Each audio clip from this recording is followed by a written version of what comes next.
कितना सुखद संयोग है। मैं बाबा महाकाल की धरती से आता हूँ, उज्जैन से, और बाबा महाकाल की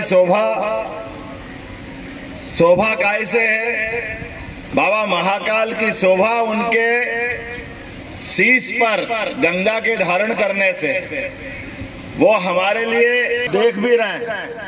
लेकिन एक ऐसा गंगा पुत्र जिनका नाम है यशस्वी प्रधानमंत्री नरेंद्र मोदी जी, जोरदार अभिनंदन करो नरेंद्र मोदी जी के लिए। ये हमारे लिए वर्तमान के समय में, हमने केवल इतिहास में सुना था कि हमारे अपने भागीरथ के प्रयास से गंगा माता का अवतरण इस धरती पर हुआ था, और गंगा माता ने अपने सारे पूर्वजों के भागीरथ के प्रयास के लिए स्वर्ग से अवतरित होकर के वो आई, और सबके पाप धोने का काम और सबके मोक्ष दिलाने का काम उन्होंने किया है। जाने अनजाने हम वो काल की घटना को केवल पढ़ सकते हैं, सोच सकते हैं, जानकारी ले सकते हैं इतिहास में हमारे धर्म ग्रंथों के माध्यम से, लेकिन कितनी समानता है आज के उस युग में भी, जो उस हजारों साल पुरानी घटना से आज भी मेज खाती है। भागीरथ ने अपने जीवन में तपस्या करके माता गंगा का अवतरण कराया, अपनी साधना से, अपनी इच्छा शक्ति से, अपनी भक्ति से, और ये सारे के सारे पूर्वजों को, आप बताओ, हम सारे लोग बैठे हैं, हमारे अपने परिवार के अंदर माननीय प्रधानमंत्री की सरकार के पहले की सरकारें याद कर लें, लगभग 60 साल से ज्यादा कांग्रेस की सरकारें रही है। बीच में अटल बिहारी वाजपेयी का थोड़ा सा समय छोड़ दो, जिन्होंने अपने सरकार के माध्यम से गांव जोड़ने की प्रधानमंत्री सड़क का अनुपम देन दी थी। एक बार अटल बिहारी वाजपेयी जी के लिए जोरदार ताली बजाओ, हमारे अपने भारत रत्न स्वर्गीय अटल बिहारी वाजपेयी जी, जिन्होंने सच्चे अर्थों में लोकतंत्र को जिंदा रखा है। 50 साल 5 प्रधानमंत्री के सामने दहाड़ते हुए लोकतंत्र की आवाज को जिंदा रखा है। और आप कल्पना करिए, उस 50 साल के शासनकाल में भी हमारी पार्टी भले ही 2 सदस्यों पे चली गई 1984 में, लेकिन एक भी आदमी भूल से भी किसी पे कोई गलत आरोप नहीं लगा।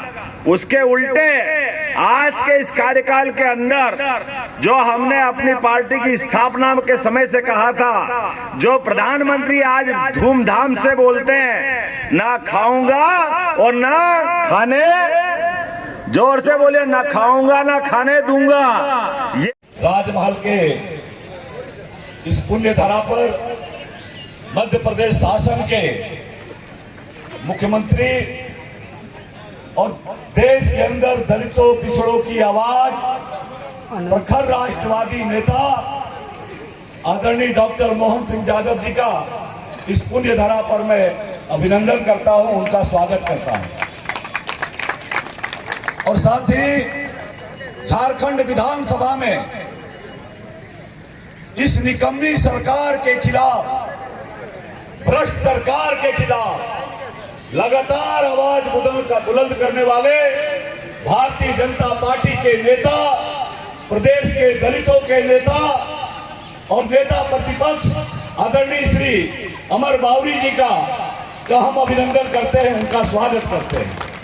पार्टी के प्रदेश के उपाध्यक्ष और हमारे लोकसभा के प्रभारी आदरणीय श्री राकेश प्रसाद जी, हमारे मीडिया के बंधुगण का भी अभिनंदन करते हैं। मित्रों,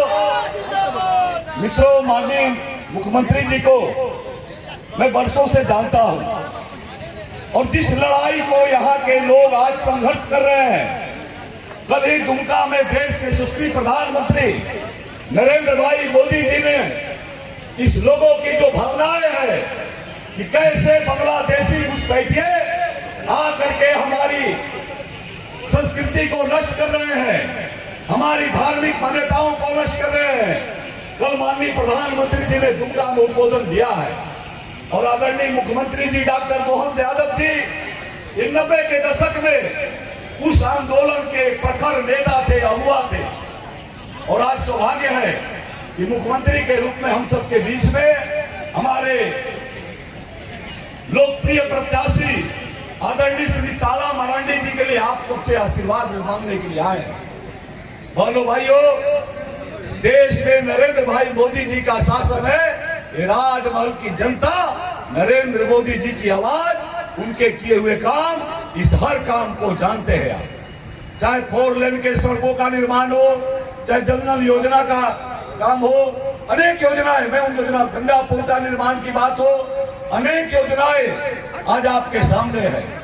लेकिन वर्तमान में झारखंड के अंदर जो निकम्मी सरकार है, उस निकम्मी सरकार के द्वारा राजमहल के लोगों के साथ किस प्रकार के सौतेला व्यवहार किया गया है, ये भली भांति आज माननीय मुख्यमंत्री जी ने भी देखा है।